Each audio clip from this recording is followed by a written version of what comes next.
everybody, and welcome. I'm really excited about tonight's panel. If you look at their bios, they're extraordinary people, but more importantly, they're making a difference in people's lives. Those of you joining us, this is just an honor to be here. This is a part of our diversity series. It's been very successful, and I would say it's a little different than some of our other diversity series programs in terms of this one. While we're going to talk about the diverse issues related to water, we all need water. All right, no matter whether you're rich, poor, black, white, straight, gay, whatever you might be, we all need water. So this is the issue that everybody can relate to. I think you're going to find this to be very informative. I hope you have questions. We don't want to be a panel just talking to one another. So hopefully you guys get your questions ready, put them in the chat. Might even give you the opportunity to ask the questions yourself towards the end. But with that said, I'll introduce our panelists real quick. I'm just going to kind of give their titles, and then we're going to get into it. Actually, let me back up a couple of administrative things first.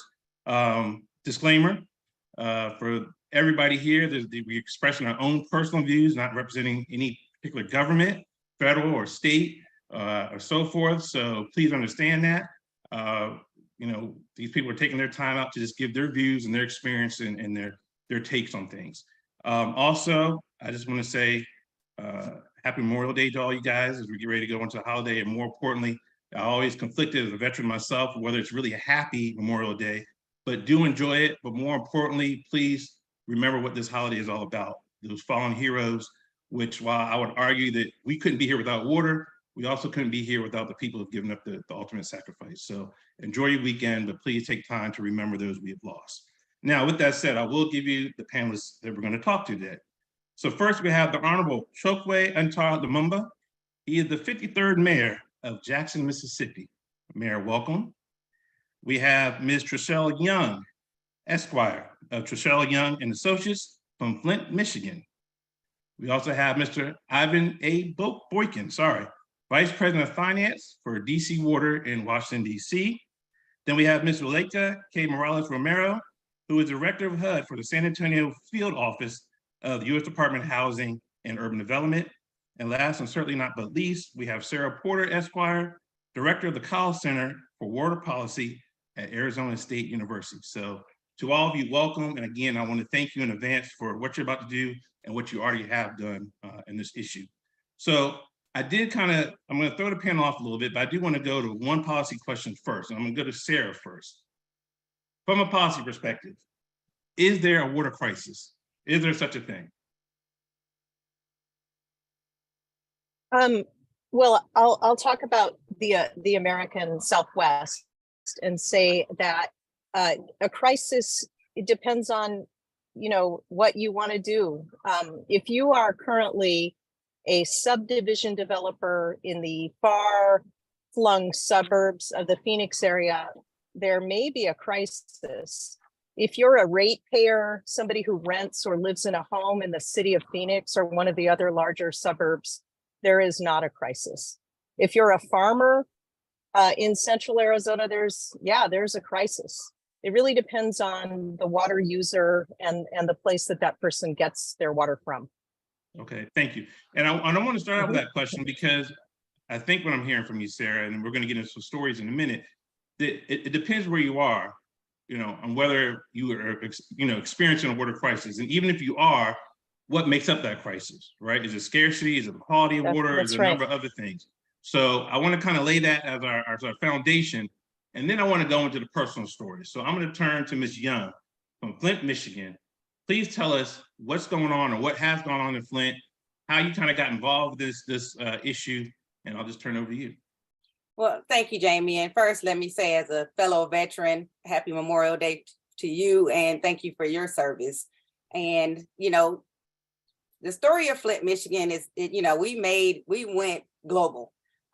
So it's ordinary, but it's also extraordinary at the same time. If we're focusing on the struggles the city has had with infrastructure, you can point to any number of cities across the country that are experiencing the same things that we experience. Old pipes, insufficient water filtrations, encroachment of heavy metals and other contaminants. These are not Flint-specific problems. But the extraordinary parts of our story are the ones that will hopefully never be repeated, like the breakdown of accountability between public and private agencies who are tasked with the oversight of clean drinking water for the people of Flint. That's what should never happen again. Decisions in Flint were pushed by financial concerns, and our public health, safety, and welfare took a back seat to those financial concerns.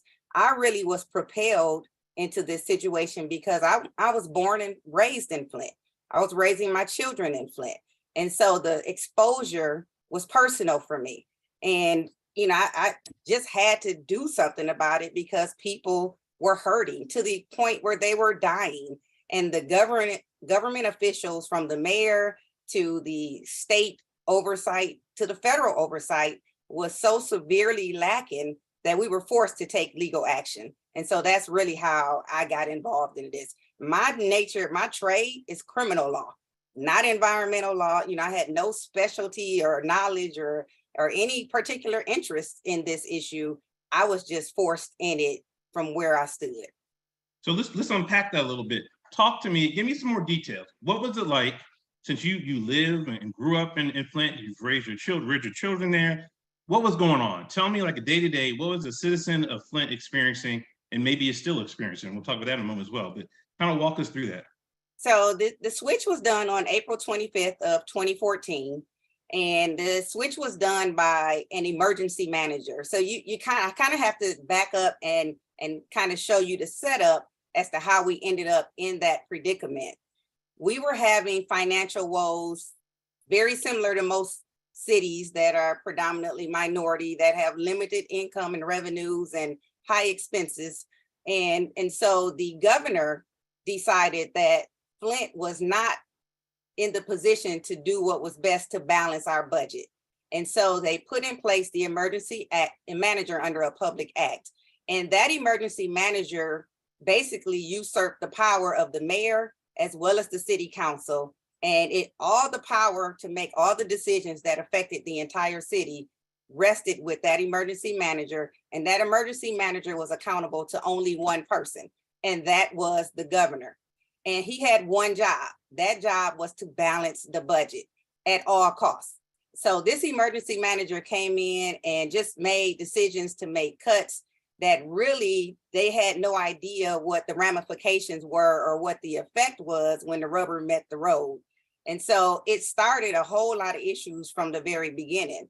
But it was the emergency manager who looked at our contract. We had a long-term 30-year contract with the city of Detroit to receive water. Detroit would pump water in from Lake Huron, and then they would treat it, and then they would ship the treated water to Flint, to our system, and then we would distribute it throughout the city of Flint.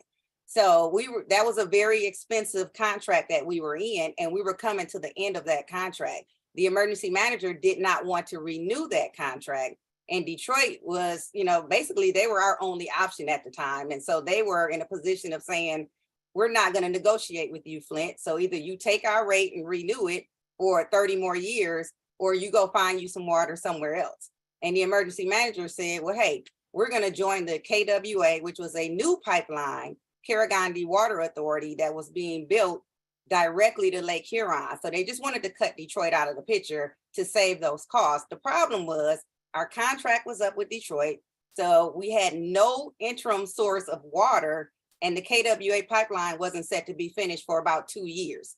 So they made a decision without having that interim plan in place. And then they made the decision to utilize the Flint River as the interim. And I was the city attorney before. And so I'm always known about the city's budgetary issues. And we're always looking for ways to cut the finances or our expenses. And so I know that previously, almost every administration looks to that water contract to say, what can we do about cutting this cost and minimizing the expenses? And there just was nothing you could do because the Flint River wasn't a viable option for many reasons. Our water treatment plant had not been kept up to date. So it would have taken millions to bring the treatment plant up to having the capacity to treat the water. Our infrastructure, our piping system in the grounds was well over 100+ years old. And, it had to be coated. Those pipes needed to be coated for the water to run through them and not cause the plumbing or the lead or the contaminants to leach into the water. And they failed to take any of that into accountability and literally made the switch. And one day we were on lake water, the next day we were on river water, and we noticed the impact immediately. So we could see the water was discolored, the water had odor, the water didn't taste right. People immediately started having stomach problems and gastrointestinal issues. They started having rashes. They started having hair loss. I mean, it was immediate, the impact and the effects of the change. And we as a community, we went to the city council, we went to the mayor, but remember, they had already lost their power and their authority. So the emergency manager really wasn't interested in what we had to say and about our complaints. We went to the state, to the MDEQ. We marched, we protested, we went to Lansing, we took buses to Lansing and said, hey, this water is harming us, it's harming our kids, you need to do something about it. The Flint River is killing us. And basically nobody listened to our cries. And so, you know, we had to organize and activate and become citizen soldiers, if you will, and kind of take up the mantra to prove to them that the water was contaminated. And so that's what we did. You know, we reached out and we found a professor, Mark Edwards at Virginia Tech, and he was willing to bring his team here to Flint, and they collected water. We organized with our religious organizations, our civic organizations, and we literally took water containers to all the homes with instructions on how to collect the water, when to collect the water. And they took all of those samples back to Virginia Tech. And that's when they discovered the high levels of lead in our water. So mind you, when they originally switched the water, there were high levels of what was called trihalomethanes, that's the TTHMs. And so the way they told us to handle that was to boil our water. They had not even been looking for lead in the water. And when you boil water that has lead in it, it actually makes the lead more potent and more concentrated. So by them thinking they were helping us, boiling the water actually increased the exposure that we had to the lead levels. And in return, you know, our lead levels in our kids were off the charts. So you had Dr. Mona Hanna-Attisha, who revealed her testing with the kids, showing that the lead levels were significantly increased. And then, you know, I filed litigation in 2015. And so things just kind of spiraled. But the most telling part of this, Jamie, and then I'm gonna cut it short because I know I'm talking a lot. No, it's fine, good. But one of the most telling parts where we knew that they knew that this water was contaminated is when General Motors went to them a couple of months after the switch and said, hey, this Flint River is corroding our engine parts. It's corroding our automobile parts, and we don't want to use this Flint River at all. And the emergency manager gave them permission to shut off all connections to the Flint River and tap back into the Lake Huron River because they were still receiving our Flint Township, our surrounding areas in the county, but not in Flint. They were still receiving the Lake Huron water. And so if they knew, that was in October of 2014, that they allowed GM to switch over to get the lake water back. They didn't switch the water from the city residents back to lake water until October of 2015, 1 year after they allowed General Motors to switch over. So if it was corroding their car parts, what did they think it was doing to our parts? You know what I'm saying? It made no sense. They weren't concerned about us. They treated us as if we were expendable, and they literally almost got away with murder. So, and I know the mayor's gonna have a lot to say about this, as well as Zuleika, who actually worked in the lead area. I'm just gonna be blunt. Why, or do you think there was a coincidence or a reason that they made this switch in Flint versus other cities in Michigan? Oh, absolutely. I think that we were a perfect target for us. When you look at, you know, our history is that we were vehicle city. You know, we were only second to Detroit in producing automobiles. So, you know, people would come from the South up here to Flint and make a great living. A great middle-class society was literally built here. But GM eventually started disinvesting in Flint when they started, you know, opening plants and factories in other countries, and, you know, trying to get rid of those union chokeholds that they were dealing with. And so in 2010, Flint literally went from vehicle city to a murder capital because our crime had come so high. So we had high crime, high unemployment. We had our police force was literally cut by 2/3, and we had a historically low voter turnout. So when you look at all of those ingredients, they looked at the city of Flint, which is clearly predominantly minority, and they said, what better area to try to make this decision and this move? Because if they discover it, they're probably not going to do anything about it. And then if they do, who's going to listen to them? You know, the Carter G. Woodson has this book, The Miseducation of the Negro. And, you know, the thing that sticks with me about that book is they say when someone controls your mind, they don't have to worry about your actions. And the people in Flint had just been so defeated. I literally think that they thought we would not either find out or even do something about it. And to be honest with you, they didn't really take notice and make the retraction until the world saw what was going on in Flint. Well, with that said, and we're gonna come back to you a little bit later, Mayor Lumumba, you heard her story, and I'm sure you're probably familiar with it. Tell us about Jackson. Well, let me begin first, Jamie. Thank you for having me, and I thank my sister, Attorney Young, for sharing Flint's story. I'd like to actually begin, just listening to the recitation of Flint's story. It brings to mind a quote from an Aborigine organizer who once said that if you have come here to help me, you are wasting your time. But if you have come here because your liberation is bound up with mine, come let us work together. When I think of the situation in Flint and being an actual Detroit native, I'm not certain if you were aware of that, but I am a Detroit native. I'm all too familiar with circumstances of environmental justice.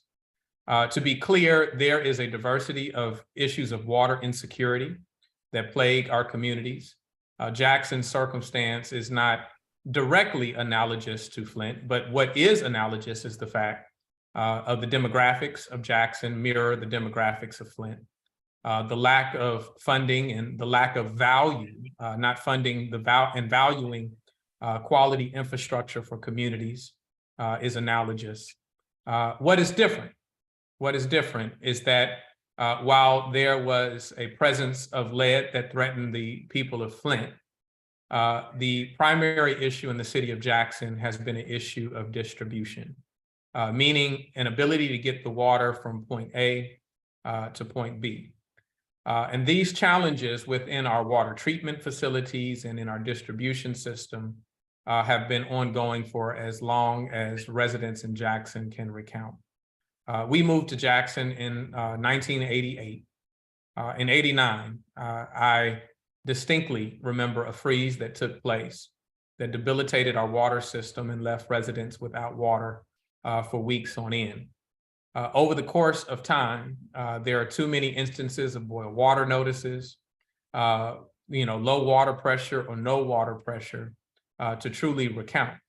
In fact, as we have ventured through this emergency, it was news to us that other communities don't deal with the frequency of boil water notices that Jackson deals with. With our water treatment facility, we have become vulnerable to extreme weather events. We are experiencing hotter summers, colder winters, and more annual precipitation. In February of 2021, we experienced a winter freeze that gripped the South, and that freeze led to our raw water screens freezing over, several components within our water treatment plant failing and not being able to function. And so we couldn't get untreated water into the plant. Consequently, we couldn't get treated water out of the plant. Coupled with the fact that we have more than 50% loss in our distribution system, in which the standard in the industry is about 15% loss. And so these are challenges that even my predecessors, while in a political environment, there's a lot of room for critique, but I have to give them credit that they've been lifting up this challenge for some time. Ever since I took office, I've stated, based on the information available to me, that it's not a matter of if these systems will fail, but when these systems will fail. And we've been met with a deliberate indifference. We've been met with a willful neglect of Jackson's needs and interests, and so much so that it becomes politically expedient and in fact, politically advantageous for state leadership to boast about the failure or the design to not give Jackson the resources it needs. And so what is also similar between, our circumstance in Flint, that it took the international, eye on the situation in Jackson to really be able to sustain or to recoup not only a focus, but actual resources to address the issue. And so we were blessed, and I understand, from my understanding, the circumstances is not yet at mission accomplished for Flint, and it certainly is not at mission accomplished for the city of Jackson. We were able to receive historic funding to the tune of $800 million in federal funds in order to contend with the system. There's still a lot of work ahead. Not only, the repairs that need to take place, creating a resilient, dependable, and equitable system, but that point of equity, while our residents, we have parts of our city that are disproportionately affected by these failures. South Jackson and parts of West Jackson, which are the most densely populated. Jackson is 85% Black, but it is the most densely Black parts of our city and the highest rates of poverty within our city. And while there is not a lever that we pull to distribute water to, North Jackson and then South Jackson, what we do have to understand is that city planning is never neutral. It works to the benefit of somebody and it works to the detriment of someone. And so, yes, there was an equitable decision and there was a take. It just happened a long time ago, right? When the city was planned and when home values were given substantially higher values closer to the resources that serve those communities. And so North Jackson is closer to the water treatment facilities. South Jackson is not only further, but it's at a higher elevation. And we have a water treatment process and distribution system which operates off of hydraulics. And so that means that we have to, exact, as much pounds per square inch as we can in order to get the water to its furthest destination.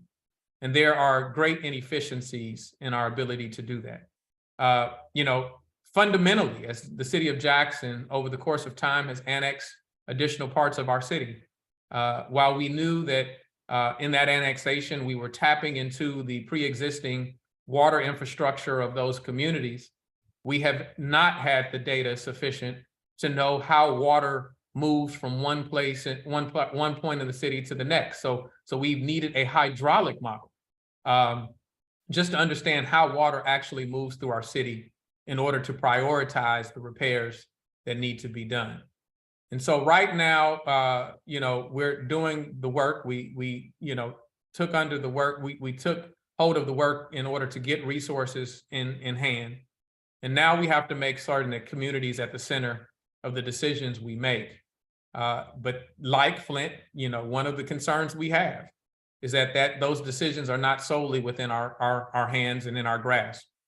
We do have a temporary, we entered into an agreed stipulated order where there's a temporary third-party manager, one that at the time we felt, pretty solidly about his technical expertise. But we know that we have to hold him accountable like anybody else to make certain that our priorities are his priorities as we move forward. Speaking about that, these managers, and Trishelle talked about it a moment ago, you said you feel confident about his capabilities, and I'm sure he's a very capable person, but is that person connected to the city? Are they from the city? Do they know the people of the city and kind of all the dynamics involved? Yeah, well, I said I feel confident in his technical ability. Right, understood. Right? I hear you. I hear you. I want to be clear, and my circumstance is a little different in that The same state that has neglected and showed this deliberate indifference towards our needs was, creating a design over just taking over our water system, all right? And, a state that has inequitably and is actually under a Title VI review right now for its inequitable distribution of resources to Jackson. And for that part, the western portion of the state of Mississippi, which encompasses about 52 counties or so, that are all majority Black, and coincidentally, there is a disproportionate amount of funding that goes west of I-55 in the state of Mississippi. And so that is being reviewed in Jackson, and I believe it is just the tip of the iceberg of reviewing what happens and what we look at across the state. So there certainly wasn't a great deal of confidence in their ability to lift up our concerns and properly support the city of Jackson by a takeover. And so we were trying to fight and avoid that. And so that led us into discussion, not only with Administrator Regan of the EPA,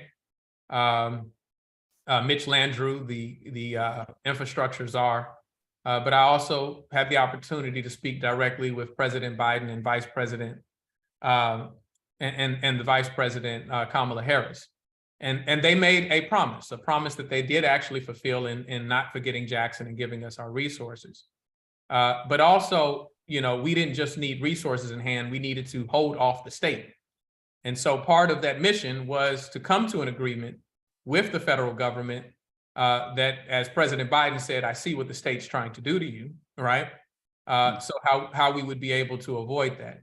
But that doesn't mean that as we avoid one potential threat, that we may not find ourselves in the hands of another one.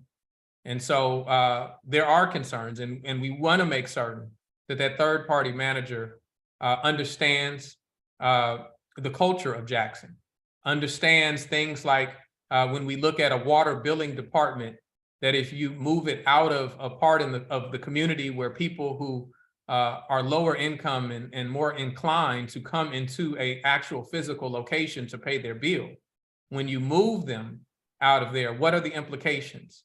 What fear do people have around that? What inability to commute, to pay their bills, to have access to all of the public transportation that they might need? When you say things like, well, we have satellite locations at various grocery stores and the like, that you understand that they attach a fee to that because they are trying to get value out of their service, and that people who are living on the margins and every dollar that they spend makes a difference to them, what impact that has. When you talk to a workforce that is now in flux and trying to decide what their work looks like, that you have the proper sensitivity and understand that decisions aren't just based on money, while that is an important factor, but there are other contributing factors to their lifestyle and that are important to them, such as their retirement, the healthcare benefits, the 401k plans that they have. These are all things that have come under the scope of our third-party manager, and all things that we have to make certain that we're fixing this bike while we're riding it at the same time, and that we're holding him accountable. I will say this, I will be selective in my words because I want to give opportunity for success, and before I completely rule out that it can happen with certain people. But I will say that we have a long way to go before I can say that I'm pleased with the direction that things are going in. Sarah, did she drop off? I know Sarah's lots going on today, so she's being called by the governor shortly, so she's popping in and out, so apologize. So I'm gonna skip over, actually, I'm gonna ask one more question to you, Mayor. And you hit upon it, and I just want to be fair, because we try to give all perspectives on our panels. There is a lot of talk, if you look in the news or look on the articles, there's a lot of criticism of you and other leaders in Jackson, and kind of saying, hey, they failed to do X, Y, and Z. What do you say to that? And you kind of said it earlier, but I want to make it clear. It sounds like, and also from my research, a lot of the problems you're experiencing existed way before, I think you were elected 2017. So what's your thoughts about that? And what would you say to those who are critiquing you all in terms of what you're doing or not doing? Yeah, to be clear, when I said that I moved here in 1988 and I had too many issues, so you know how old I was. I was 5 years old in 19, right? And so these problems, it is clear to Jackson residents, people in this city, the majority of the people who have experienced this, they know when these problems started, and they have a proper timeline of these frustrations. You know, what you see is an unwillingness to accept responsibility. You know, I had state leadership, the governor, saying that we never informed him of these challenges, only for me to produce the receipts and show my communication, show when I told him that these were going to be problems, and demonstrate to him what were the immediate repairs that needed to be done, right? And so, you know, we're quite clear on that, but more importantly, we're going to make certain that we hold everyone's feet to the fire going forward, right? We do believe that there is a moment that everyone will be held to account in terms of what they did and did not do, right? But we want to make certain that they do what is necessary going forward, and so that's where I stand. And since we've kind of talked about money a little bit, I'm going to switch to Mr. Boykin, who, as I said earlier, is a VP of Finance for DC Water. And full disclosure, he's also my cousin through marriage, so I just want to put that out there. And you hinted at it, Mayor, when you talked about the rates that people pay and so forth, right?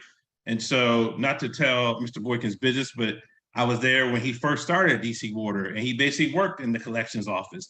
And so, can you kind of tell us a little bit about your path, so people kind of get the scope and kind of where you've gone? And let's hit on, what you guys do as a water company in terms of dealing with rates and working these type of situations if they arise. If I could just jump in and say, sure. Brother Boykin, he said not to tell too much of your business, but he told quite a bit. Yeah, sorry about that. Yeah, my bad. That's all right. No, That's not family. a problem. Not a problem. Again, thank you all. Again, thank you, Jamie, for having me on this distinguished panel. So just a little bit of background about myself. I've been with DC Water since 1999. I started off as a water billing assistant in the collections department, so making the cold calls to customers. Moved over. That was about 4 years. Moved over to our federal billing system. Worked at about 7 years, then transferred over to finance. So kind of, I was managing a business office, kind of what Mayor Lumumba talked about as far as having customers come in. We had a business office downtown in the district. Customers could come in, get a chance to talk about their water bills and those types of things, but it became where it was not feasible. So we had to shut that down. And then that's when I started, transitioning over to becoming a senior financial analyst, then a manager, and then, moved my way up to now a VP.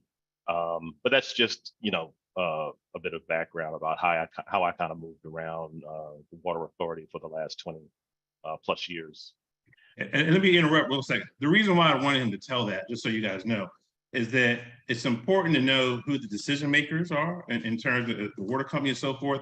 And I would point out Mr. Boykin as an example of, he was kind of in the lower tier, right? So he dealt with the people, face to face, the customers, and now he's kind of on the executive side of the house. And so, I think he has a unique perspective in terms of his early days versus where he is now, where he's making decisions on terms of the bigger projects. So sorry, I didn't want to interrupt, but keep going.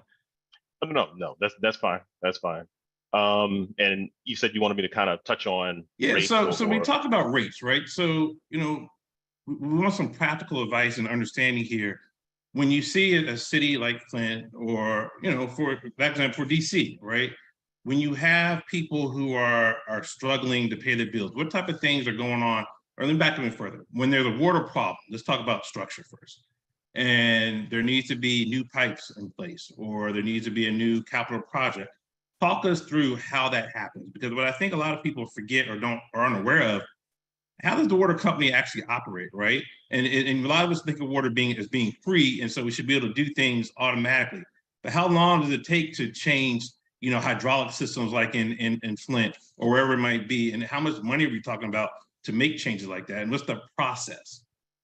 Well, sure. Now, again, I can talk on the business side. I don't have that expertise on the operations side about Right, right. changing hydraulics, but I can Right. tell you, situations such as, you have to have a financial plan. That's one of the things, you have to start with. For us, with DC Water, we have a 10-year financial plan. Some water authorities may have a 3 or a 5-year plan, but you have to have a plan to understand, what's your strategic goals? Where do you want to be in those types of things? For us, like I said, 10-year plan, we have roughly 250 days of cash on hand. So it's kind of like, having that rainy day fund, making sure you have enough funds to be able to operate on a day-to-day basis, just to, something on a level of just trying to keep the lights on. So, you're preparing your estimate, you're doing your estimates for your operating expenses, such as things like personnel costs, contractual costs, water purchasing costs. And then, and to let you know, we're a nonprofit organization.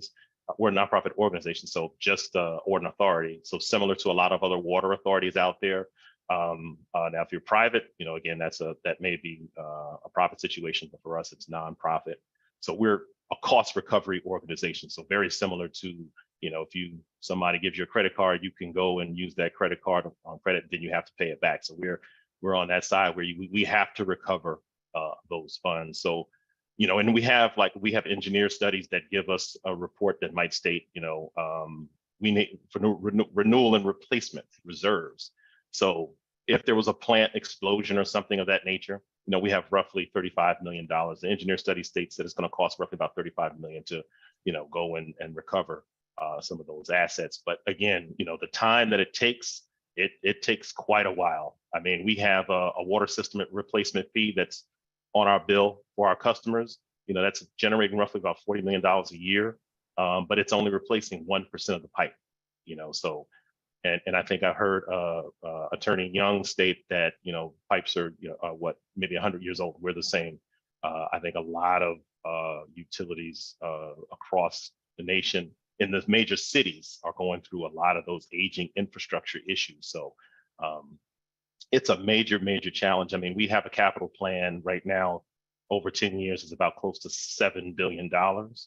And we have it's a priority schedule. So we have to go with mandates first. So, if the EPA mandates and says, hey, we have to do something such as we have a Clean Rivers program that was mandated for us. That's close to $3 billion back in 2005. We started.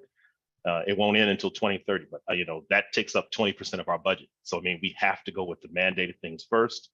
And then it goes over to things such as, what's health and safety for the community, then our board policy. And then we talked about, again, aging infrastructure. So potential failure, what's the consequence of failure? If it's getting close to failure, we have to address it. So there's a lot of things that I think that the public doesn't see that happens on the back end when it comes to, managing the financials of a water authority or utility. So there's a lot that goes into it.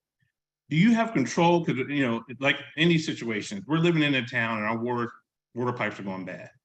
Do we go to you? Do we go to the locality? Who do we go to if we need help? And what I think I'm hearing from you earlier is that even if we get to whoever is going to help us, it's going to take a lot of money and possibly a lot of time before that gets fixed. Is that accurate or what? It is accurate. I mean, and for us, you would come straight to DC Water. So we are a separate authority from the District of Columbia. So again, for us, you would come directly to us. But again, that's a part of having our plan, having that 10-year plan for us is to understand, do we have right now we're looking at, removing lead pipes. So, we have a lead-free, it's called a lead-free DC plan by 2030. So we're trying to remove our lead pipes. So right now we're purchasing small diameter water mains. So that's a big project for us. But again, we're doing it like we call this a block by block. So, you have 5 houses on the left side, 5 houses on the right. We're trying to make sure to cover all 10 of those houses and see which ones have lead pipes that need to be replaced. If you don't need it, pass by you. But, so those are just some of the things that we're doing that we have to address in those types of situations. So that's kind of how, yes, you would come directly to us, but we would be a situation of, if you were a homeowner, we would, ask you for your address, look it up, and determine whether you have lead pipes or not. So just those are just some of the things that I'm just giving an example of lead pipes replacement. And then what about our disadvantaged customers, right? And this goes back to your earlier days. So right. If you are confronted with a problem, you can't pay your bill or something's happened, what do we do? What do we tell, a lot of us on here are lawyers. So what do we tell our clients? What do we tell people in our communities? We're trying to help them out. And what is the water company willing to do? At least your water company, I should say. Well, for us, we have a multitude of customer assistance programs. So, anytime, so as I did state at the beginning, we are non-profit authority. So we do not receive, there's no profit that goes into, but we have what's called excess revenue. So which is similar to a profit, but anytime we have excess revenue, we try to look for ways we can fund our customer assistance program. So we can provide discounts to our customers. So I think I'll go back to Mayor Lumumba. I think he mentioned about when business office closed down and, you have to go to when those low income customers have to go to different places to pay their water bill. If they have to pay a fee, for us, we absorb that fee as DC Water. So that's a fee that we say, you don't have to pay. If you're trying to pay online, which is a convenience, again, if you're making a credit card payment for anything, if you have to pay, for us, for our low income customers, right now we're absorbing the fee for everyone, but we're looking to also continue. We're going to pass that fee in the future because it is too costly. But for our low income customers, we're still going to absorb that fee. So those are just some of the things that we're trying to do as far as providing a certain amount of discounts. So if you use only a certain amount of water, like certain gallons of water up to 4 CCFs, if you're limited in your water use, you have a lower tiered rate. If you go past 4 CCFs, you pay a slightly higher rate. So we're trying to do everything that we can for our low income customers. Even going back to our lead-free program, we're making sure to address disadvantaged communities first and foremost with our lead-free program. So, again, we're trying to do everything that we can. We're trying to be as transparent as we can about it. But yeah, if you are a resident, please just try to call up your local water authority or utility and see what you can do about, getting, again, if it's lead pipes or trying to get a discount off of your bill, whether it's a payment plan, utilities offer, 3 months, 6 months during COVID. There were extended payment plans. I know we're out of COVID, but again, there are a lot of things that you can do, but you just need to go and contact directly your water authority. If your water authority is not listening, please contact your local, city council or local government and find an advocate that can provide some assistance for you. Okay, and I'm going to shift to Ms. Morales Romero real quick because we talked about lead a little bit, and also I just want to make sure we're not missing. Jamie. Oh, sorry, go ahead. I'm sorry, there is a question in the chat from Mr. Boykin. Sure, go ahead. The question is from an anonymous attendee, and they ask, has the business structure of DC that you described always existed, or has that been implemented since the shift in the demographics of the city?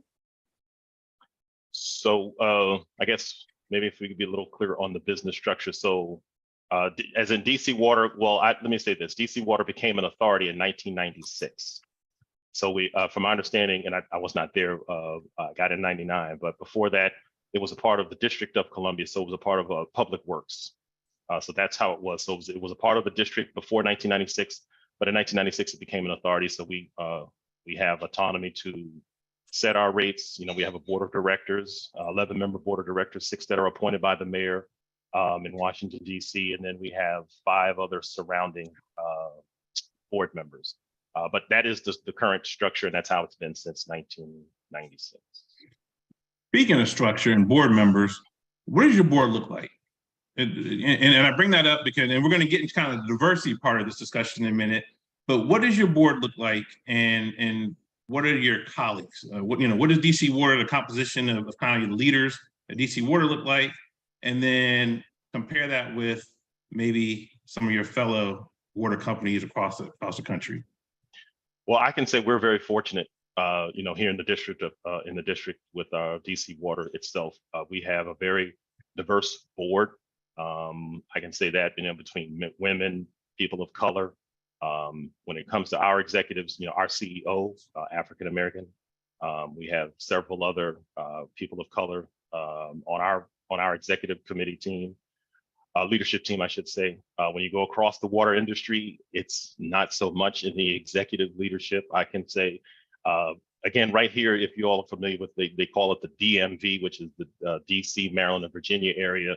All of the CEOs of the water companies between DC Water here, WSSC, which is right in Prince George's County, if you all are familiar with that area. Ms. Keisha Powell, she's the CEO, just recently named, maybe a few months back. I believe Prince William County, there's another gentleman that is Mr. Calvin Farr. But again, that's just within this area. I know a Michael Johnson down in Birmingham.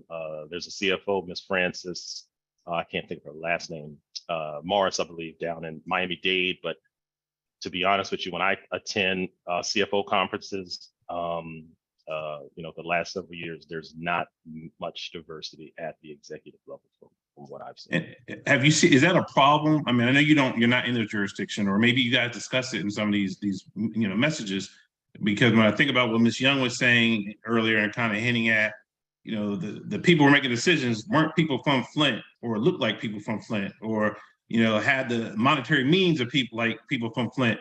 Does that come up in your debates? And have you guys addressed that as kind of as an industry or as CFOs across the board? It has not honestly come up in debates as far as the executives across the industry, but I've thought about it. A few people just talking, just from a personal level, talking about it. But I mean, I think the issue, there could be a mixture, with the issue. I think it's between those. I'm thinking on the funding level, those not understanding how funding works and how it's managed. So, some may hold on to the money and not really understand that, hey, you need to allocate these funds right away because, there are people that are in need. There could be also, people that are in executive positions that are, not Black or brown, who may not even care about allocating funding. And then you just have the, the age-old person with greed who just may be using funds for themselves, misappropriating funds. So that, that's just from a personal perspective. Thank you. I'm gonna switch gears because we've heard about lead in homes and so forth. And then I'm gonna turn to Ms. Porter, who's gonna kind of bring this all together and talk about the various aspects of policy. But Ms. Morales-Romero, we've had a couple of discussions actually.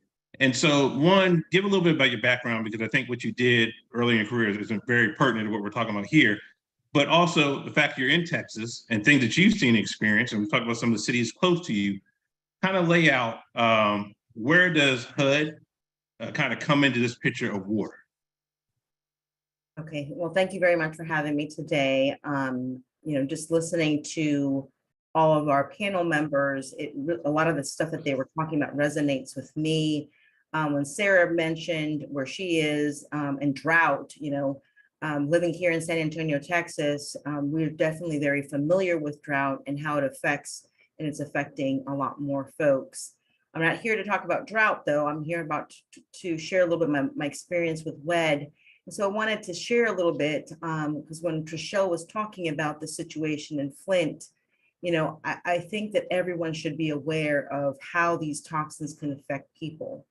And, I joined HUD about 20 years ago, and I actually joined HUD to help communities reduce lead hazards.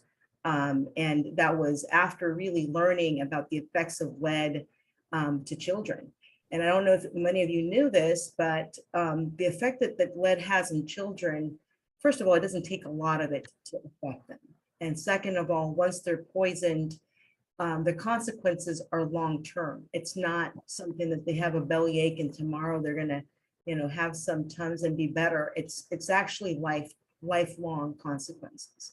So, and that's already been scientifically proven. And I'm not a doctor, but any of us can go ahead and look that up and find out that lead poisoning will reduce a child's IQ, will trigger intellectual disability, as well as emotional instability. And so if you think about what children are going through, and my focus was really on housing because I was working with the Office of Lead Hazard Control and we were reducing lead-based paint hazards. But if you're finding it in water as well, the consequences are the same. The source isn't the issue. It's what happens after a child's exposed to it. So if you had a friend in high school that had ADHD, I will tell you that that friend likely was poisoned with lead.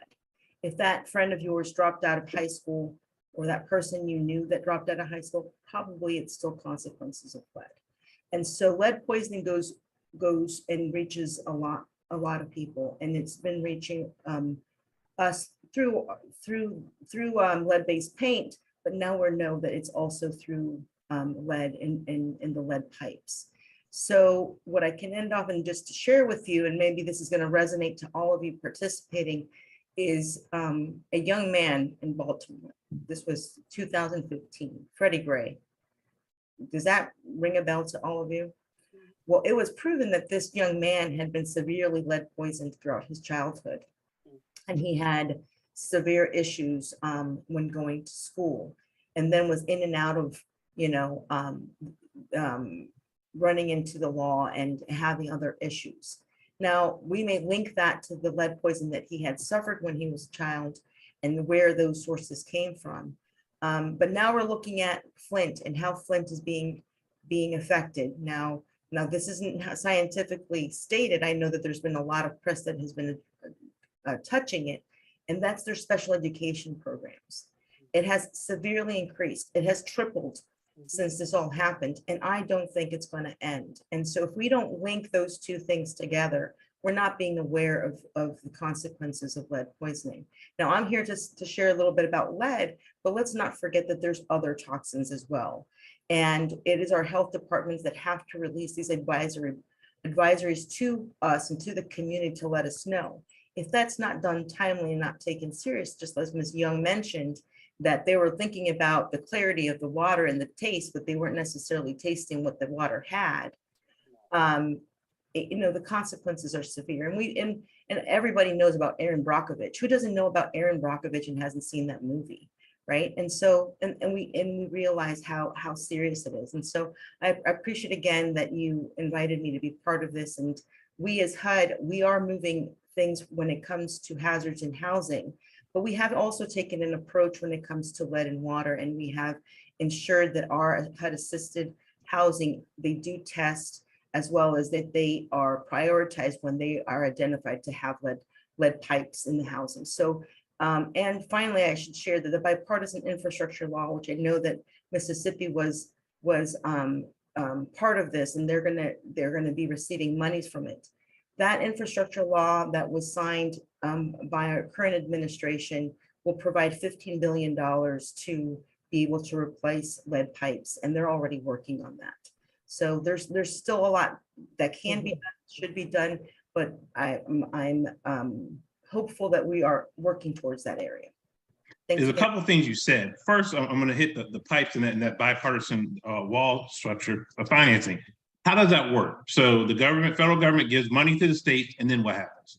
So right now, EPA has been identified as the agency that's going to be managing that money, and that money is being given out to states through formula money.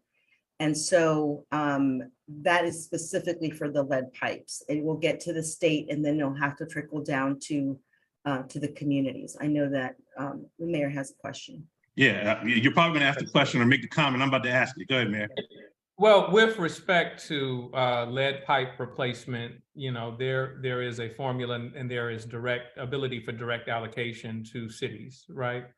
But with respect to the bipartisan infrastructure bill, it, like the ARPA funds, outside of what was given to certain cities, is being managed by utilization plans of states. And this raises another issue of equity. For example, what was intended in the bipartisan infrastructure bill was that 49% of those dollars be given in the form of grants, right? Well, in the state of Mississippi's infrastructure utilization plan that they have to submit to the federal government, their first draft suggested that they would only make those grants available to communities of populations of 4,000 and below. So quite obviously, it demonstrates the type of cities that they are trying to exclude, Jackson namely. And then the second version was one that limited the amount of money that any one city would be able to get to $500,000. Jackson's water infrastructure challenges, which I gave a back of the envelope estimate of some time ago, and it has turned out to be quite accurate, right, is nearing $1 billion, right? And so offering $500,000 to Jackson doesn't even replace a pipe, depending on which pipe it is, right, in the city of Jackson, much less scratch the surface of our needs. And so, you know, I think that's another challenge that we have to lift up. We're going to have a conversation about equity. Then we also have to have a conversation about how policy and legislation is passed, but it is required to be implemented by people who neither agreed nor supported the policy in the first place, and try to make certain that the federal intent never, that the money never meets where the federal intent intended for it to go, right? Mhm. And that's key. And I'm going to turn back to Trishelle, but one more thing about kind of Freddie Gray and kind of the setup that you provided, Zuleika, is that this is why this, you know, at least this is my personal view, but why this issue is so important. So whether or not you care or not about what's going on in Flint or what's going on in Jackson, all right, all of us pay taxes, right? And so if you have an increase, I would suspect, and tell me if I'm wrong, any panelists here, if you have an increase of special ed programs in your school system, and let's say your school system might already be struggling because it didn't have enough funding, but you have to increase the resources to improve that, that comes back on all of us, right? So something as simple as water, something as basic as water can affect us in the pocket. I mean, even if you don't care about people and drinking poor water or not having water at all, it affects us all, not only, you know, that way, but in our pockets. So, you know, that's why I wanted to bring this issue to the forefront, because it's very complex. And I hope nobody walks away today with like, oh, I got to solve this is the thing. There's a lot of viewpoints on this thing, and we're trying to show some of those here. But more importantly, we want you to start thinking about it, and then thinking more importantly about what you're doing in your community to try to help. So Trishelle, I know you wanted to make a point, and then actually there's a question for you as well. So the point that I wanted to make, when the mayor was describing Jackson's issue, and I'm really familiar with Jackson. I went to Jackson State and graduated, go Sonic Boom. That was not our issue. We had bad actors that resulted in our water crisis. That's not what Jackson is dealing with, you know, not per se. And so, you know, the emergency manager, he talked about a third party person that's put in place to help facilitate. That's not how our emergency manager went. They intentionally put someone that was disconnected from our community in that position. And one of the rationales for that was that they felt like the people who were elected were too close to the community to make the decisions and the cuts that needed to be made. And so that was part of their rationale, was they didn't want anybody that was from there because they wouldn't be able to make those hard decisions that needed to be made. And that's why that person did not appreciate the consequences of the decisions that he made. He was only looking at the monetary bottom line. And that is really what, you know, contributed to the crisis from the very beginning. What does, and anybody can answer this, what does it look like when you're going through a water crisis, right? Take me through the day-to-day. What's happening to your daily life, to your citizens' lives, the mayor, and so forth? What does that look like? Because I don't know, and I'm sure a lot of people on here don't. So I want them to take it home to what this really means. It's humiliating. It's humiliating. It not only means that you don't have the water you need to cook with, or to bathe, or take care of your other sanitary needs. It means that schools close in Jackson, and so parents who have issues with childcare have to find alternate childcare for their children. If they have to stay home, they have to, be prayerful that they have an employer who is sensitive to their needs. If you live in a service industry, it means that your hours may be cut back by the fact that your restaurant or where you work may have to shutter its doors for a period of time. It means that if you're in a water distribution line, not only might you have to leave work early in order to make certain that you're able to get some of the water, or leave home early for work to get the water, but it also means those that are compassionate and not only concerned with the water they need for their household, and may have a neighbor who can't get there and is asking for water for their neighbor, have to feel as if they are begging and be humiliated by the request, right? Mm-hmm. And so there's so many points. The tentacles of the disrespect on communities is far reaching, and sometimes we don't immediately connect it. it also affects other challenges. We talked about, I think that Ms. Morero shared about Freddie Gray, right? One of the things we learned when our first freeze took place in 2017 that debilitated our water system for some time, that did not make national news, that when we shuttered those schools, that many of our children, the only meal that they depended on was the one that they were getting at school, right?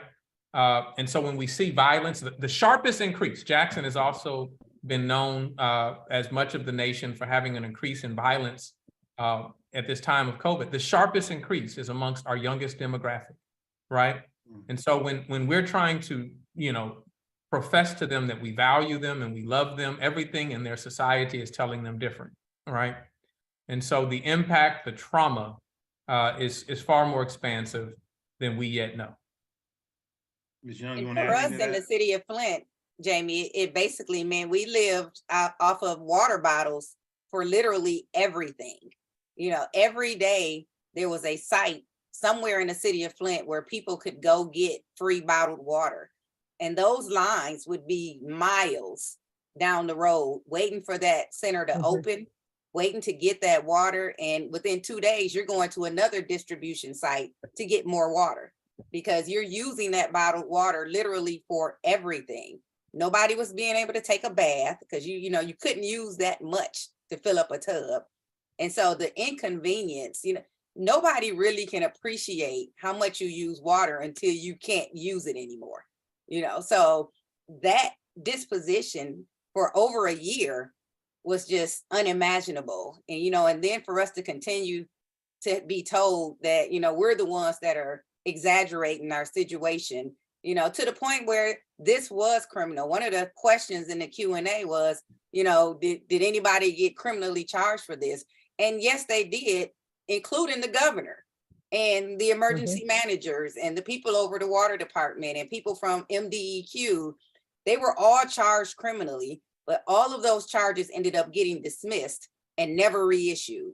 So you're talking about putting people in a predicament where, as she indicated, our IEPs in our schools quadrupled, because they literally impacted a generation of people, of kids, particularly age 6 and below, because they're the ones still in that developmental stage that were exposed the most to that lead.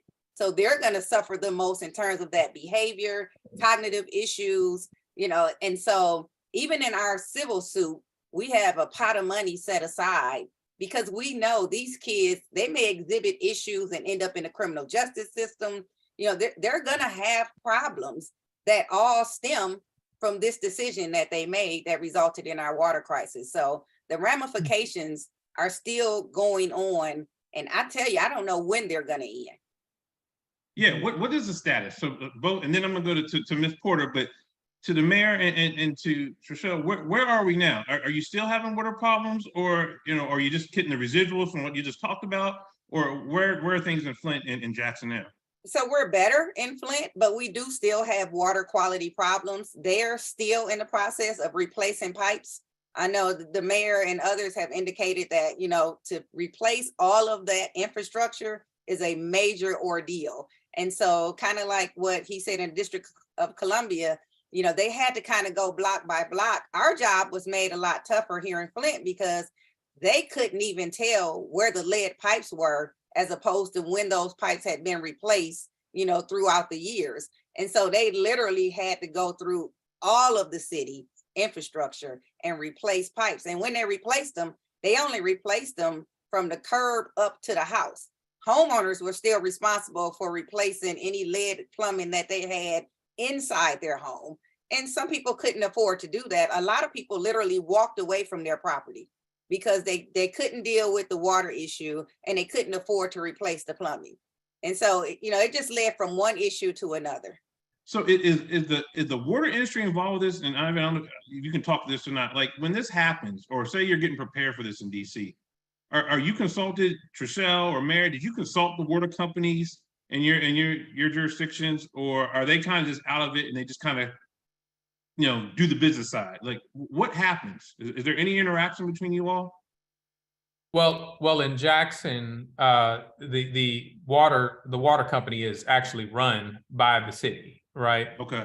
But that being the case, we've had a number of contributing factors that contribute to decades of deferred maintenance and neglect, and so you're looking at a challenge that your need far exceeds your means, and so that's that. But catching up to what Attorney Young was saying, our concern is not just the pipes that the city and the water companies run, but you're trying to make certain that the water is safe, that it is properly cleaned and maintained from the water treatment facility all the way to the point of use, right?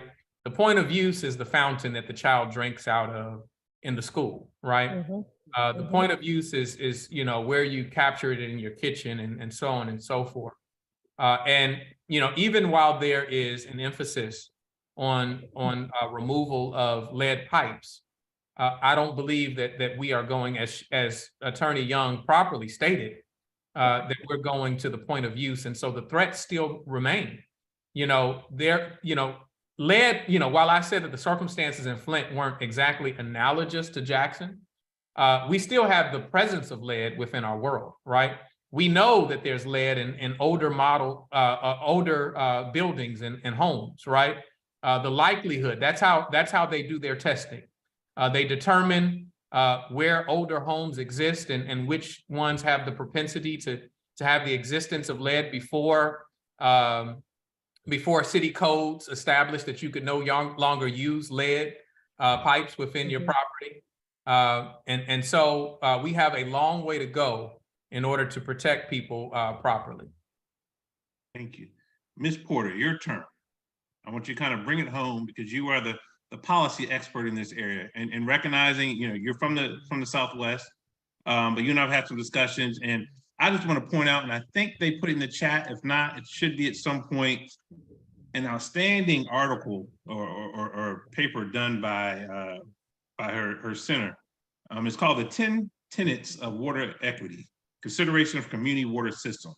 And a lot of things that we kind of talked about earlier in terms of like finding that balance in terms of how do we take care of disadvantaged consumers, how do we take care of different regions and so forth, and the uniqueness to different places, they address in here. And I think do a very good job of kind of keeping it simple and explaining kind of the whole picture.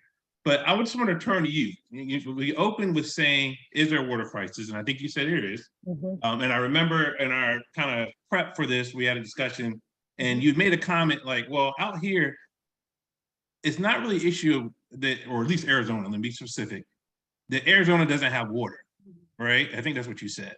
And I want you to elaborate on that. And I want you to kind of you've heard everybody talk and just kind of put in perspective from a policy perspective. And then I think I'll set this up for some deep Q&A from everybody. Well, I first want to thank you, Jamie, and my co-panelists for such a rich discussion. I really appreciate hearing all these different perspectives. It's extremely valuable. Lead pipes aren't such a big deal in newer cities, neither. And by the time some of the newer cities in the West, got going, we had learned from older cities that we need to continually recapitalize.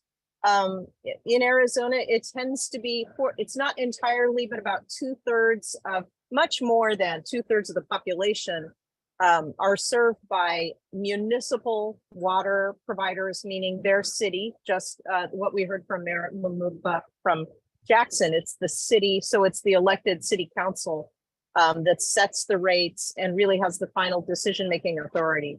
So that's the context for Arizona and for much of the American West and Southwest.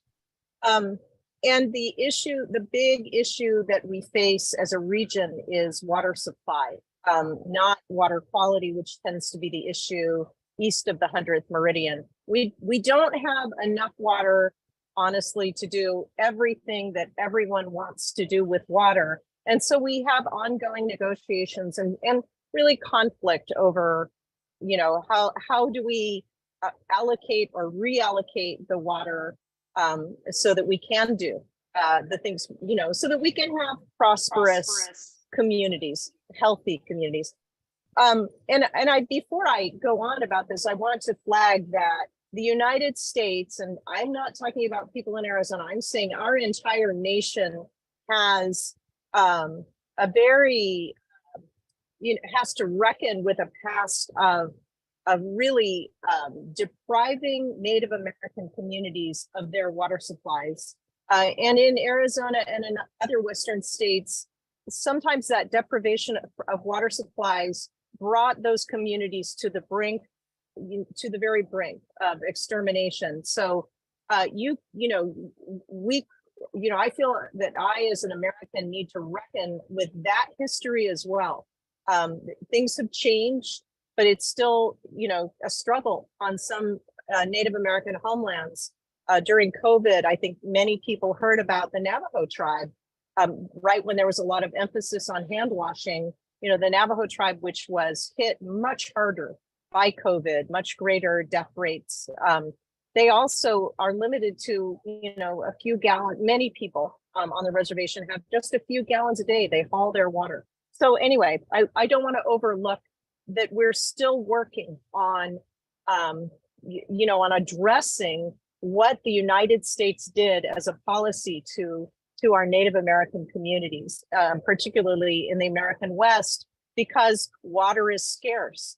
And so, we struggle over it, and we essentially, European American settlers took it away from the people who were here. But yeah, I said in an earlier conversation, because the cities tend to set the rates, when water supply is an issue, it's not safe to assume that problems are going to occur more, be worse, be aggravated for low-income people or people of color. Just as Ivan spoke about, for example, the city of Phoenix has tiered water rates, so that what the city has determined through a citizen process is the basic amount of water that a household needs is a very affordable, it's set at a very affordable rate. And it's really important to look at what is the minimum wage? What is the average household income? How do your rates as a city for that life block of water compare with rates in other cities? As it happens, Phoenix's rates for that basic tier of water are some of the lowest in the nation. Why is that? It's because the city of Phoenix recognizes that in a very hot, dry place like Phoenix, it's a matter of life and death. And so as a city, as a community, we want to make sure that that the cost of water, isn't a significant impediment to people's health and safety. So that's kind of, Phoenix has initiated some very interesting creative programs to make sure that people continue to, that people don't get cut off from their water, including the tiered rates, including never actually cutting people's water all the way off, but instead to put a device when people have a problem with non-payment, we put a device called a regulator on their meter so that they get a little trickle of water and continue to have water and are never cut off. There's one more comment I want to make about the water quality issues. Those kinds of issues are less likely, they can happen. They're less likely to happen in newer communities. By newer, I mean communities whose water systems are newer. And so, staying ahead of lead pipes, staying ahead of the recapitalization of infrastructure is something that newer cities have learned from older cities' experience. But I think nationally, people are very frightened of their tap water. I read a tweet the other day from Manny Real, who's one of the preeminent scholars of water rates, of municipal water rates. And he noted that $40 billion a year is spent on bottled water. And that, he said, what if instead that 40 billion went to fix the infrastructure problems that we've been talking about here? I've noticed a few disposable bottled water being lifted here during this this conversation. And, I think it's very worrisome because that bottled water is you know, much more expensive. My glass of tap water isn't even a penny. You know, it's so cheap, it's almost free. But I think that these scares that we've had, the decision by our collective nation not to make sure that people in every community water system have clean, safe water is driving people to a much more expensive alternative that is frankly not sustainable.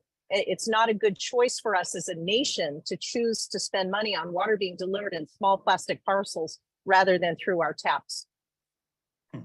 That's powerful. You just shamed me for my water body, but I appreciate it. I appreciate it. I'm not trying to shame you, but it's also not, it's also not good for the people who feel like that's their only option. So Right. it is, you know, sometimes bottled water is the right choice. It's better than, you know, sometimes a sugary drink or an alcoholic beverage. I mean, there's a role for bottled water, but for many people, it's the only choice for drinking water. And that's unfortunate. That should not be the case. And I think we've seen a big knock-on effect where people whose tap water is perfectly safe are worried about that. And so they're going to bottled water instead. You know, the EPA publishes the water quality results for every water system in the country, and almost every water system proudly publishes its own water quality testing. Larger cities are testing water constantly in real time, but they haven't done a good enough job of, for very understandable reasons on the part of consumers, of reassuring consumers that their own tap water is safe to drink. And I think that's what if it's super not, though? unfortunate. What if it's not? I mean, because that's what we've kind of been Well, talking about. If it's not safe, what do we do? Right. It's all the things we've talked about today. It really is. But we also need to recognize that instead of investing $40 billion in replacing the pipes in Flint and Jackson, we're putting $40 billion a year into bottled water. And that's just a situation that's just, we know why it happened, but it's really unfortunate. Jamie? Go ahead, Trisha. Go ahead. So to Ms. Porter's credit, you know, I agree with the concern and the amount of money that is going in that direction. But, you know, one of the greatest, I would say the worst thing that came out of the Flint water crisis situation is the erosion of public trust, you know, because they lied to us, you know, because they intentionally tested the water in the places that were least likely to show the contaminations, because they produced false water quality reports and produced them and presented them in courts of law. We'll never trust our officials to the point where we're going to risk our health and our welfare to get some tap water. So if I have to pay $2 for a bottled water for peace of mind, that erosion of public trust, I don't know if it'll ever come back. So does this you made my point very well. Does this lend itself, and maybe there is, and so forgive my ignorance on this, is there a national water policy? I mean, because it's very complex, there's a lot of issues. Yes. Talk to like, are they connected, or are you connected with you know, the water policy specialists or some federal group, so that we're looking at this? Because you make a valid point in terms of, that's $40 billion that could be used in a different way, even if just half of that was used. But is anybody looking at that bigger picture and working together to try to do something like that? You have the Safe Drinking Water Act, but it doesn't apply to, you know, just the thoughts that Sarah put forth in terms of reallocating, you know, our expenditures towards, you know, more cost-effective and sustainable solutions. But you know, there is a Safe Drinking Water Act that applies to all cities, and it regulates the decisions and the standards of water quality for all cities. And those standards have increased over time, right? They have become more stringent.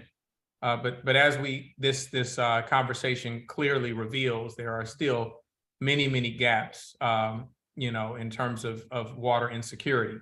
I want to say that I think I want to caution those that are watching that simply may hear about Arizona and availability of water as a challenge, that may look at Flint and Jackson and look at whether it's a challenge with lead or distribution, and think that their communities are not suffering under the same threat. What I believe is that these circumstances, these cases are just the tip of the iceberg. It only takes one weather event where, I saw virtually, large swaths of the South that were impacted by extreme weather, and their water service was crippled, not as long as Jackson, but it was crippled as well. As we have challenges with the power grid, I believe Houston, Texas recently suffered a challenge with its water system and had to go to a citywide boil water notice. And so, while I knew that our infrastructure was challenged, while I knew that we were under-resourced, only getting in the position truly illuminated exactly how dire the circumstance was in the city of Jackson. And so I think that the importance of this conversation is not to just tell, these extremely rare stories, because the reality is that they're probably not as rare as people think. I would 100% concur with that. People are closer to a crisis than they know. And I think it's a valid point. And that's what I want us to take home. Just because we're sitting pretty now in whatever town or city we're in, as the mayor indicated, it takes one bad disaster, one bad failing of a system, and we could be in the same predicament. And so let's turn to that. Let's talk about, and this is for everybody. Is this a thing we need to be on the defense with, or take up my old football days, or do we need to be on the offensive in terms of how to address water issues? And if so, what are some of those things that we need to do that everybody can do, not just the attorneys and the policymakers here, but as individuals? What should we be doing right now, even if we're sitting in a place where water is in the back of our mind, basically? If I could take privilege, because I may have to depart early, okay. And sure. I apologize for this. Okay. But I think in the circumstances of Flint and Jackson, we were required, circumstances dictated that we had to be on the defensive. But I don't believe that it is ever a good policy to be reactive, but rather proactive with respect to this issue. I think that there is data that your water treatment facilities, that your cities maintain with respect to the quality, with respect to interruptions, challenges within their system. This needs to be a part of the everyday lexicon of what we discuss and understanding what the challenges are. You should know what the percentage of loss is within your water distribution system. As it pertains to distribution, the more breaks you have in your system, the more failures you have, the harder your water treatment processes are working in order to get water to you. And so that is an indication of trouble on the horizon if you have a lot of breaks and a lot of challenges within your system. If you have older model homes and there has been no remediation or discussion of remediation of lead, then you should be concerned. What are the chemicals used to coat the water as it's coming to raise the alkalinity level coming out of the water treatment facility and ensure that if it comes into contact with lead, that it is better equipped to withstand what it is coming in contact with? These are questions that we need to ask. I am by far not an expert in the field. I can only give a dissertation because life has selected me to be able to share these things as lessons learned. But I think that these are things that we need to start reviewing and discussing nationwide right now. And I will just end with this, is that as we look at success and failure in our nation, I think that our metrics of success are off. We are often looking at things like GDP and stock market to say that our nation is succeeding and failing. And we need to be looking at sustainable development goals that indicate what the quality of life people are actually enjoying or lack thereof. What is the quality of our infrastructure? What is the quality of our education, healthcare, and what is the access to things like fresh fruits and vegetables are better indicators of our success and failure than the metrics we often use. I appreciate y'all, and I thank you for the opportunity to join me. Thank you, man. I really appreciate it. All right. Anybody else can chime in on the question I asked, the kind of the offense versus defense. Go ahead, sir. Well, I also unfortunately have to leave early, but I wanted to say that as I think we've discussed today, water is really local, and even the different challenges that the mayor just described won't necessarily apply in San Antonio, or won't necessarily apply in Flint or in DC or Phoenix. I wonder why cities don't have local water boards, citizen boards where members of the community have a chance to come and become the local experts and overseers of what's happening with their water systems. In the city of Phoenix, we have a parks board, we have a zoning board, we have all kinds of boards, but we have had a citizens rates advisory board. But it seems to me that to get over this risk, these risks we've heard about today, and to have more accountability, that cities should think about having a water oversight board where local residents have the chance to become the experts and then the voice of the community in terms of all of the things that the mayor and the other panelists have brought up today. Ivan, what do you guys do along those lines? What do you all do as a company? What do you do to have that interaction with the citizens, if anything? Well, I mean, for us, every 2 years, since our rates are set, they used to be set once a year, but our rates are now structured every 2 years. We hold town hall meetings, so we're out we have 8 wards in the district. So we go out into the community and, we hold sessions for about an hour and a half, just sometimes 2 hours, just to talk about, again, where rates are going to be, where we see them, what's needed for our infrastructure and those types of things. And I think since COVID, we've held them online. But again, we're trying to do everything we can, again, to talk to the community, have stakeholder engagement discussions, just again to make sure that the citizens are aware of what we're doing. Because again, I think a lot of people are just not educated on what it takes to run a water company and the things that are behind it, and just everything that we've talked about this evening. So those are just some of the things that we do. So let me ask this, and I think you used the word transparency earlier, maybe it was in a previous discussion, but there's one thing to be aware of what the water company is doing. How much input do the citizens have in that regard? Well, they have input as when we're having the rate making process. There is a rate making, like a hearing, where they can come, give testimony, and provide their input on what they feel on the rate structure. But again, we have to put forth the rates that we feel is necessary, again, just to recover the costs, just to break even. Because like I said, it's not a profit. It's just, again, just to maintain the structure as it is today and to make it sustainable so we can continue to use the water. Okay. Zuleika, I know you have a question. Go ahead. I'm sorry, go ahead. I just wanted to, I work with the federal government. I've been with HUD for about 20 years now, and I can only encourage the mayor, I can only encourage community, citizens, is that when our money's passed, when Congress passes any budget, is that you take that opportunity of going in and providing your input. So before any agency, in the case of HUD, we release any monies out to the communities or to the entities, they do get posted on the Federal Register for comment period. And so if the intention is that now that EPA is doing this Safe Drinking Water Act and it's implementing it, and you as a community want to make sure that something is addressed there, that there is a local board or there is input or whatever it is, that's the time to do it. It's the time to put in your 2 cents when that is out for comment, because we as the government, we do have to respond to everyone that puts in those 2 cents. So just an idea for those that are trying that are trying to either push the policy to a certain direction. You can do it through your through comments when our Federal Register is open with our funding. So just wanted to share that. No, I appreciate that. Ms. Young, you're going to say?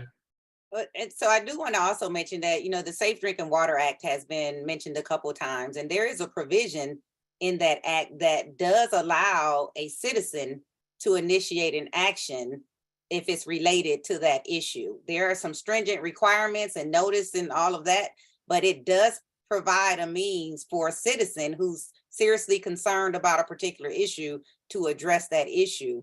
But one of the things in Flint is that even when we were going through the water crisis, we had one of the highest water rates in the nation in the city.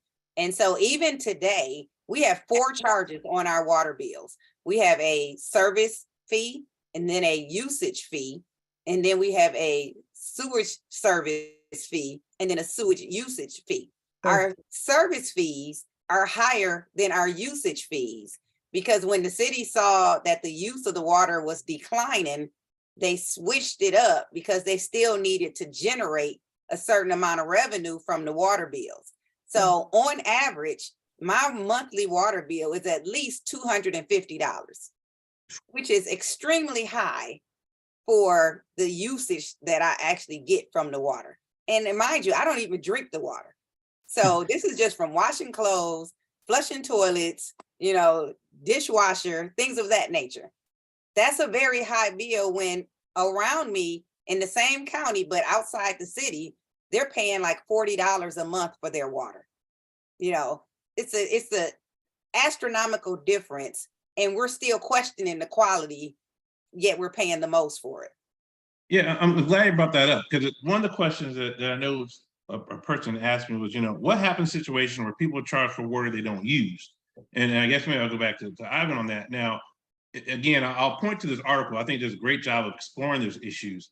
So to be fair, and Ivan, I hope you can jump in here, is that it's not always about you know what you consume in water. It's not always about it's also about that investment part, right? And if you're in a city that needs more investment in terms of its water system, you could have a higher price.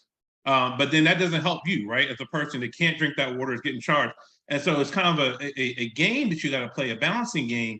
And you know, I don't know the answer is, and that's kind of why I was asking the question about how much coordination is happening from federal government to the state government to local government to the policymakers too, because that is going to change probably for every pocket or community that one lives in. But clearly, as a nation, from what everybody said here, we're either on the brink of some type of water issue or we're already experiencing a water issue, right? And so who's going to figure that out? How are we going to figure it out? So I don't know if you can talk anything about that. I know you're not in operations, but just from your finance side, how do we find that sweet spot to address like what your sales talking about, or just in general from what you've seen? That's a hard one. That's a very hard one because I know even very similar to what Attorney Young stated. You know, I think we did a switch maybe a few years back. You know, we were doing maybe about 20% of fixed fees.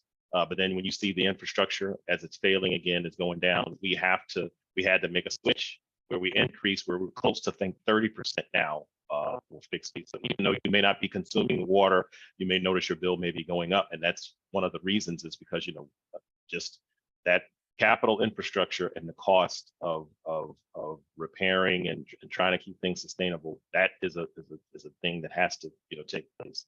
So it's a big deal. It is a very big deal. But again, that's why I say we try to offer, you know, our customer assistance programs as much as we can, you know, for certain income levels.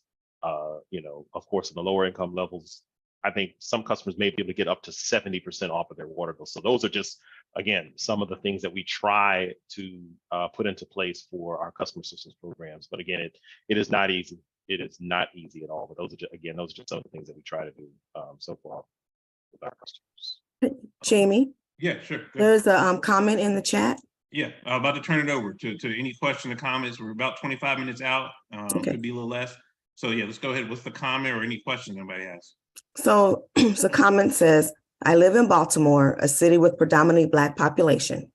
This year, there was a section of the city who were advised to boil their water due to the presence of a higher level of E. coli and other contaminants. It was clear that this applied to water going to certain parts of the city. All that to say, I don't think these cases occur in isolation. Not prioritizing water security to segments of the city deemed expendable. Just because it doesn't affect us directly doesn't mean it doesn't affect us at all. Anybody want to comment on the comment? I think that's kind of well I think said. that's consistent with what we're saying. Yeah. If you don't find yourself in our predicament, you need to be looking and you need to be asking the right questions. You need to be looking at the reports from your water testing. You need to be looking at, where are you if you're not where we are, because you might need to be taking steps to prevent becoming where we are. And how do we do that? Let's get very simplistic here. Is it as simple as we call up the water company, we call up our municipality and say, what's the water report? We go online. How do we find this information that you're saying we need to look at? And same thing with lead, for example.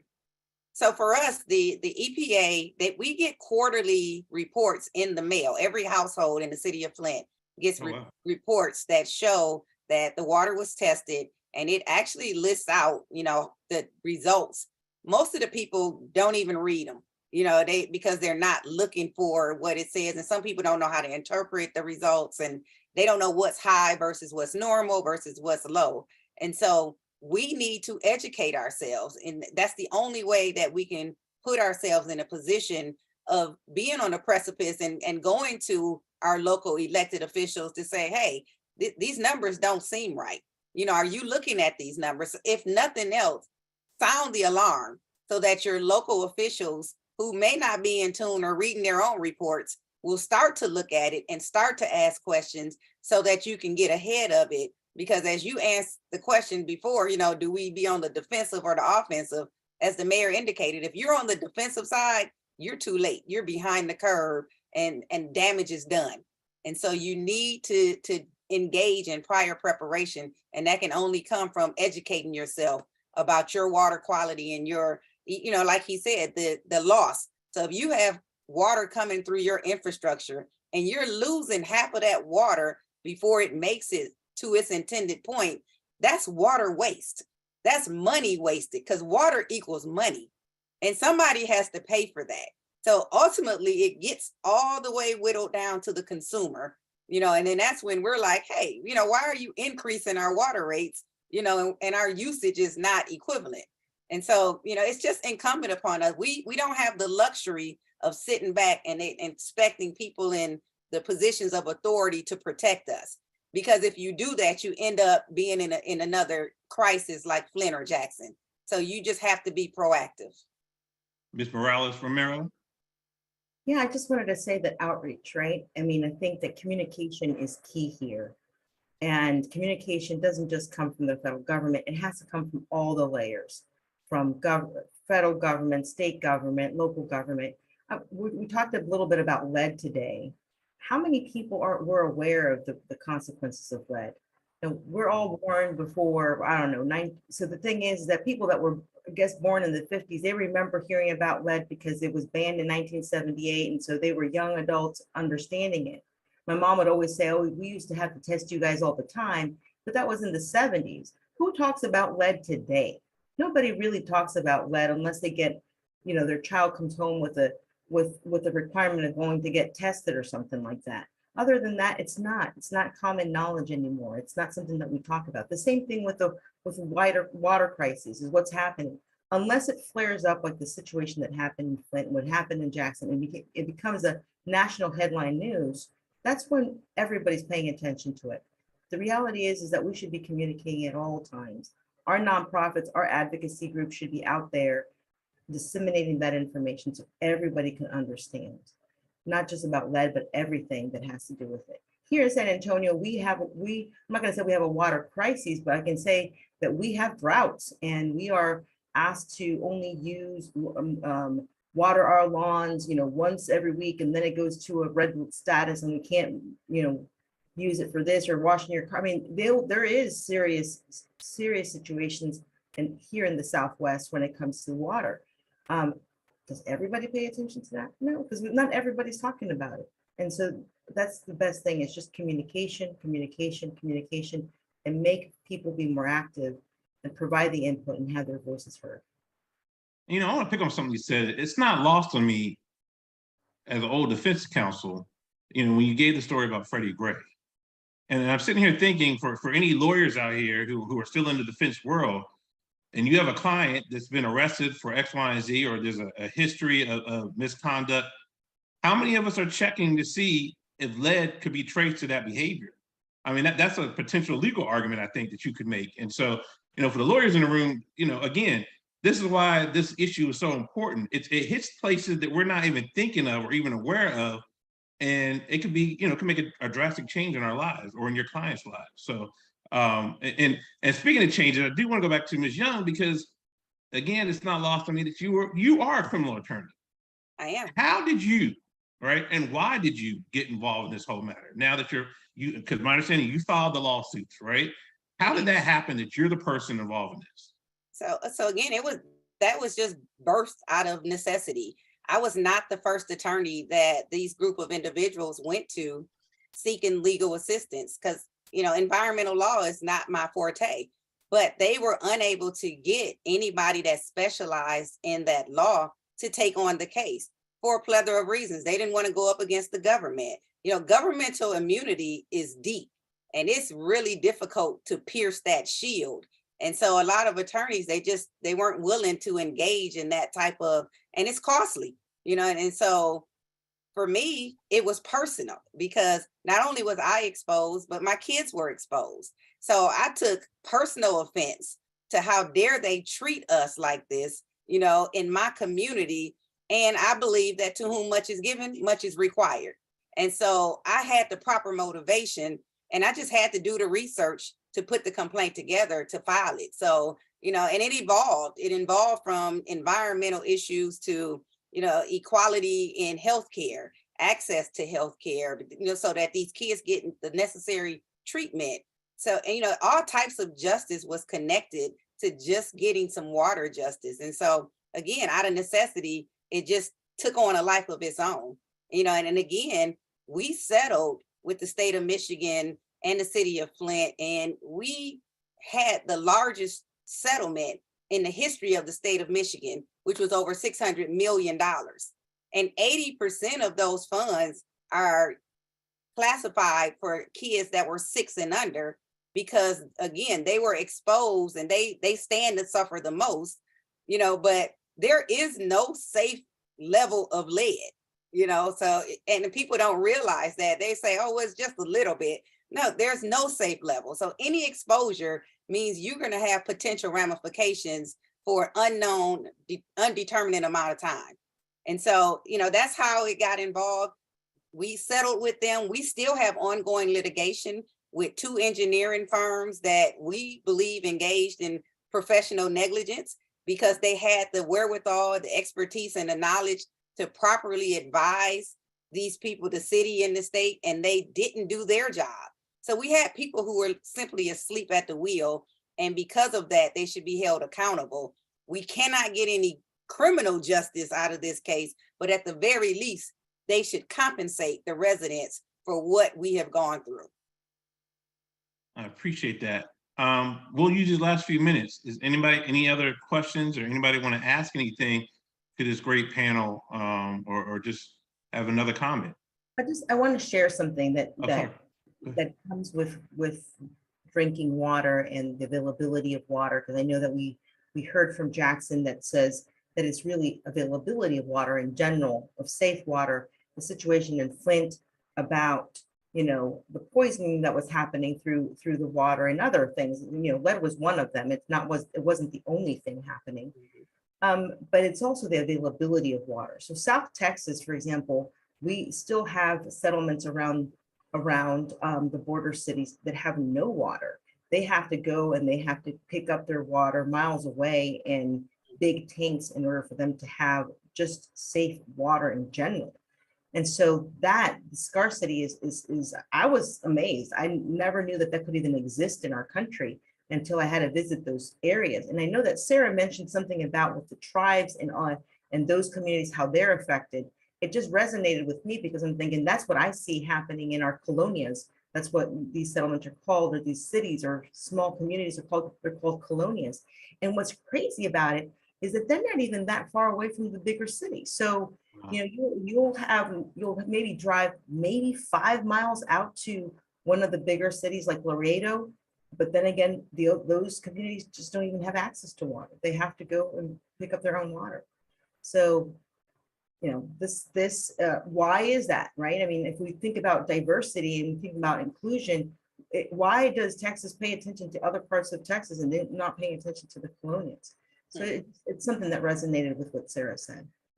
And I don't want to leave out our brothers and sisters in Appalachia either. My understanding is, and I haven't studied that one as much, but my understanding is they have their own unique water problems and access to water. So again, it doesn't matter what shade of color you are or what you do, this is affecting all of us. And I think that the panel is absolutely right in terms of commenting that, look, we all need to get involved in this and pay attention to it. Questions, are there any there, Sherry? I don't know, I can't see all of them. Or no? Jamie, while you're looking for questions, your whole series is, activate diversity, and I think that is really key.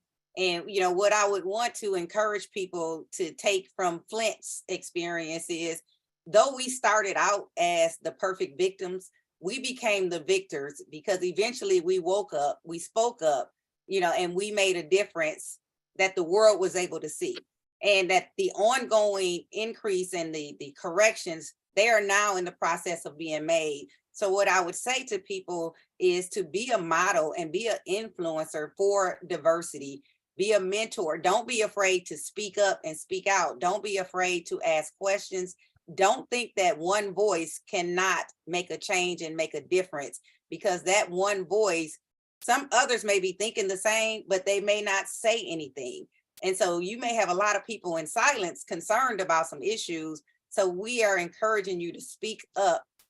And it really falls into your whole series about diversity. One, representation matters, and where these are disproportionately impacting communities of color, we have to be our own advocates, and we are our best advocates because we're living it. And so I would say question when you see personal biasness, look at people's hiring policies for diversity challenges and just do what's in the best interest of your community. And don't wait for somebody to ride in on a white horse and rescue you and prevent these issues. It's up to us to be the change that we need to see. So on that note, and I'm glad you kind of wrapped it up for me, so thank you. You've done a lot, clearly, right, in terms of your litigation, but even just from this panel, or just as you're thinking about this issue more, what would you do to, what we would say, activate diversity? What can you do? What would you like to do to make even bigger change if you can? Well, what I do is I just continue to educate. Anytime I'm offered an opportunity such as this to share our experience and, to say, don't end up how Flint ended up. So to me, the whole issue, the whole secret of success is education, because education equals empowerment, and it's up to us to be proactive and protect ourselves, to protect our communities, and to say, this was not the right community for you to pick on, because we're not going to let you get away with it, and we're going to hold you accountable. And if you see a person in a position of authority that's not doing their job, call them out on it. We have to demand that people do their jobs. And if they don't, then we have to at least expose them. And a lot of times the exposure alone will get some reaction if you can't get it the other ways. And I want to add something you said in the very beginning that I thought was important, that as a part of that perfect storm, that there was low voter turnout. Very low voter turnout. And so what would you say to that? I think it's kind of obvious, but what would you say to that, to those who are trying to make our communities better? And the whole system across the country is built on democracy, right? So we elect our officials. So much of us have the belief that our vote doesn't matter, that it doesn't count.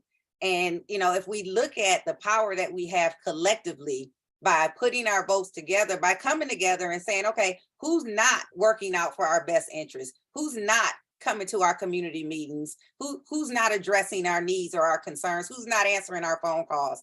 We need to empower ourselves by voting and putting people in positions of authority that actually represent our communities, that reflect our communities, and that are going to protect our communities. So vote, absolutely vote. Thank you. Zuleika, how are you going to activate diversity in your own hemisphere or personal world? I think that, what Trishelle said is right? I mean, we have to be active, and by being part of our community, not just by being in our offices, by attending when there's, city gathered meetings, being part of it. If there's something in your neighborhood, being part of it, having your voice heard, and of course, always encourage voting. When I moved here to Texas, because I'm not originally from Texas, but I moved here to Texas, I was appalled to see the numbers of people going out to vote. And now I don't care what you vote. Honestly, I just want you to be active and have your voice heard. And so that's one of the things that I've been pushing since being here. Thank you. And one little basic question. You talk about the Federal Register, and I know some of us who work in that arena, they understand that. But if you're the average citizen, don't have really a lot of interaction with the federal government, how do they know when those comments are coming out? Do they go to their website of the agency, or how do they find out? So that's a good question. And I know that, it's not the average citizen that normally is looking out to see when that notice of funding availability is going to be posted. You have to be always looking at what Congress passed, the budget that passed, what did the budget include? So it's really more at the city level. So what is the city doing to make sure that they're representing their residents in order to have their voices heard?